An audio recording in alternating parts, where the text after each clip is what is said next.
اعوذ باللہ من الشیطان الرجیم بسم اللہ الرحمن الرحیم ما ننسخ من آیت او ننسها نأت بخیر منها او مثلها ألم تعلم أن الله على كل شيء قدير ألم تعلم أن الله له ملك السماوات والأرض وما لكم من دون الله من ولي ولا نصير أم تريدون أن تسألوا رسولكم كما سئل موسى من قبل ومن يتبدل الكفر بالإيمان فقد ضل سواء السبيل صدق اللہ العظیم۔ اور جس آیت کے حکم کو ہم عمل سے روک دیتے ہیں یا اسے بھلا دیتے ہیں یا اس آیت ہی کو بھلا دیتے ہیں تو لے آتے ہیں ہم اس کے بدلے میں اس سے بہتر آیت اور بہتر حکم یا اسی کے جیسی آیت اور اسی کے جیسا حکم۔ اے اعتراض کرنے والے، کیا تو نہیں جانتا کہ اللہ تعالیٰ ہر چیز ہی پر خوب قدرت رکھنے والا ہے؟ اے اعتراض کرنے والے، کیا تو نہیں جانتا کہ اللہ تعالیٰ اسی کے لیے زمین و آسمانوں اور زمین کی بادشاہت ہے اور تمہارے لیے اللہ کے مقابلے میں کوئی کارساز اور کوئی مددگار نہیں؟ کیا تم چاہتے ہو کہ تم بھی اپنے وقت کے رسول سے ایسے سوالات کرو جیسا کہ سوالات کیے گئے تھے تم سے اس سے پہلے موسیٰ علیہ السلام سے؟ خوب سن لو کہ جو شخص ایمان کے بدلے میں کفر کو اختیار کرے گا تو وہ سیدھے راستے سے بہت دور بھٹک چکا ہے۔ سورۃ البقرہ کی آیت نمبر 106، 7 اور 8 تین آیات آپ کے سامنے تلاوت ہوئی۔ دعا فرمائیے اللہ تعالیٰ آیات کا صحیح مفہوم عرض کرنے کی توفیق عطا فرمائے۔ ان آیات میں اللہ رب العزت اس بات کو بیان فرما رہے ہیں کہ اللہ فرما رہے ہیں کہ میرے ہر کام میں حکمت ہے، میرا ہر کام، میرا ہر حکم وہ تمہارے لیے بہتر ہے، انسانیت کے لیے بہتر ہے۔ چاہے وقتی طور پر بظاہر تو انسان کو لگ رہا ہو کہ اس میں کوئی بھلائی نہیں، کہ ایک ایسا حکم دیا جا رہا ہے کہ جو بظاہر مشکل معلوم ہوتا ہے یا اس میں کوئی خیر نظر نہیں آتی، لیکن اللہ فرماتے ہیں میرے ہر حکم میں بھلائی ہے، ہر حکم میں خیر ہے، اگرچہ تمہیں نظر نہ آئے۔ اسی طرح اللہ تعالیٰ نے آیات میں یہ ارشاد فرمایا، یہ بات بھی بیان فرمائی ہے کہ جب انسان کا اپنے رب سے تعلق کمزور ہو یا اپنے رب سے وہ کٹا ہوا ہو تو وہ نہ صرف یہ کہ خود شکوک و شبہات میں مبتلا ہوتا ہے بلکہ دوسروں کو بھی مبتلا کرتا ہے، دوسروں کو بھی طرح طرح کے وسوسے ڈال کر، طرح طرح کے اعتراضات میں مبتلا کر کے وہ ایمان سے محروم کر دیتا ہے۔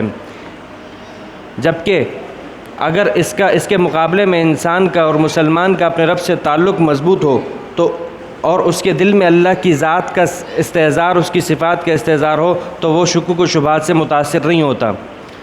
اور ہمیشہ کافر چاہے وہ کوئی بھی ہو، بالخصوص یہودی، ان کا یہ ایک شیوا رہا ہے کہ یہ مسلمانوں میں شکوک و شبہات مبتلا کرتے ہیں تاکہ یہ اپنے دین سے دور رہیں۔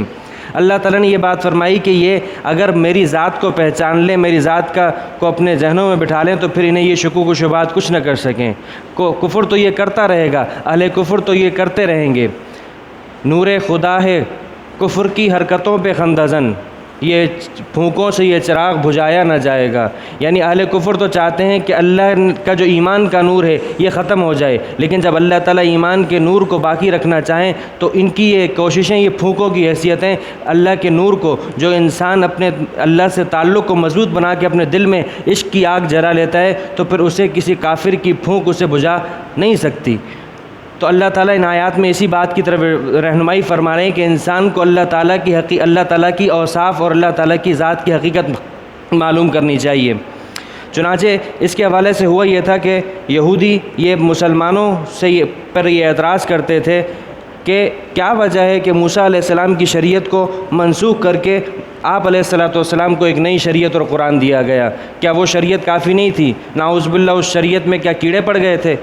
تو اس طریقے کی باتیں یا ایسے مسلمانوں میں اعتراض کرنا، اور ساتھ میں یہ بھی کہنا کہ بھئی تم مسلمانوں کو جو شریعت کا حکم ملتا ہے کبھی ایک ملتا ہے، پھر اس کے بعد اس کو بدل کے دوسرا حکم دے دیا جاتا ہے۔ مثال کے طور پر پہلے مسلمان بیت المقدس کی طرف، فلسطین میں جو بیت المقدس ہے اس کی طرف رخ کر کے نماز پڑھتے تھے، اور پھر 17 مہینے اسی طرح پڑھی، پھر اس کے بعد یہ حکم ہوا کہ آپ نے خانہ کعبہ کی طرف رخ کر کے نماز پڑھنا ہے۔ اس کی پوری تفصیل دوسرے پارے کے شروع میں آ جائے گی۔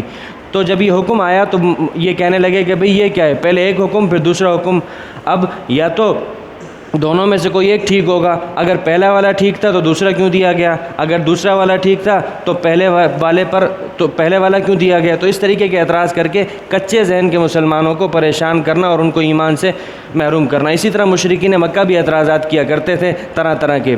تو اللہ تعالیٰ فرماتے ہیں اپنا اس حکم احکام کے بدلنے کی حکمت بیان فرماتے ہیں۔ اللہ فرماتے ہیں ما ننسخ من آیت او ننسها نأتی بخیر منها، ہم جس آیت کے حکم کو مؤخر کر دیتے ہیں، اسے موقوف کر دیتے ہیں، اسے روک دیتے ہیں، یعنی اب اس پر عمل نہیں کیا جاتا ہماری طرف سے، اس کو عمل کا مطالبہ نہیں ہوتا۔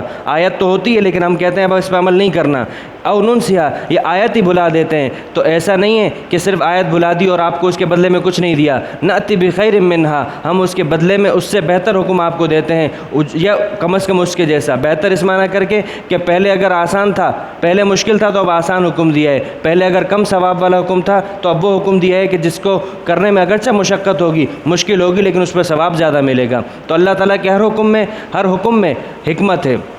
یہ تو ایسا ہی ہے جیسے ایک ڈاکٹر کے پاس اگر مریض جاتا ہے تو مریض جب اپنا مرض بتاتا ہے تو ڈاکٹر پہلے اس کو ایک دوائی دیتا ہے، پھر کچھ عرصے کے بعد دوائی تبدیل کر کے دوسری دوائی دیتا ہے، پھر کچھ عرصے کے بعد دوائی پھر تبدیل کر دیتا ہے۔ اب یہ مریض احمق ہوگا کہ ڈاکٹر کو کہے گا کہ اگر مجھے آپ نے اسی تیسری دوائی پر لانا تھا تو پہلی دو کیوں دیں، پہلے سے یہ تیسری دے دیتے۔ یہ نہیں کہہ سکتا، کہے گا تو یہ بیوقوف کہلائے گا۔ کیوں؟ کیونکہ ڈاکٹر کو پتہ ہے کہ پہلے اس کے مرض کا کیا مرحلہ ہے، پہلے کون سی دوائی دینی ہے، اس کو پہلے سے پتہ ہے کہ پھر کچھ عرصے کے بعد میں بدلوں گا، پھر کچھ عرصے کے بعد پھر میں بدلوں گا، تاکہ اس کے پتہ کس وقت اس کی کیا مناسب ہے یہ ڈاکٹر جانتا ہے۔ تو اسی طرح اللہ تعالیٰ، یہ تو دنیا کا ڈاکٹر ہے، اس کا علم بھی ناقص، اس کی عقل بھی ناقص، اس کو اگرچہ اختیار ہے لیکن اس کو اختیار اتنا وسیع اختیار نہیں۔ اللہ فرماتے ہیں اس کے مقابلے میں میری ذات کیا ہے؟ اللہ فرماتے ہیں اے اعتراض کرنے والے، الم تعلم، کیا تو نہیں جانتا ان اللہ علی کل شیء قدیر، کہ اللہ تعالیٰ ہر چیز پر قدرت رکھتا ہے۔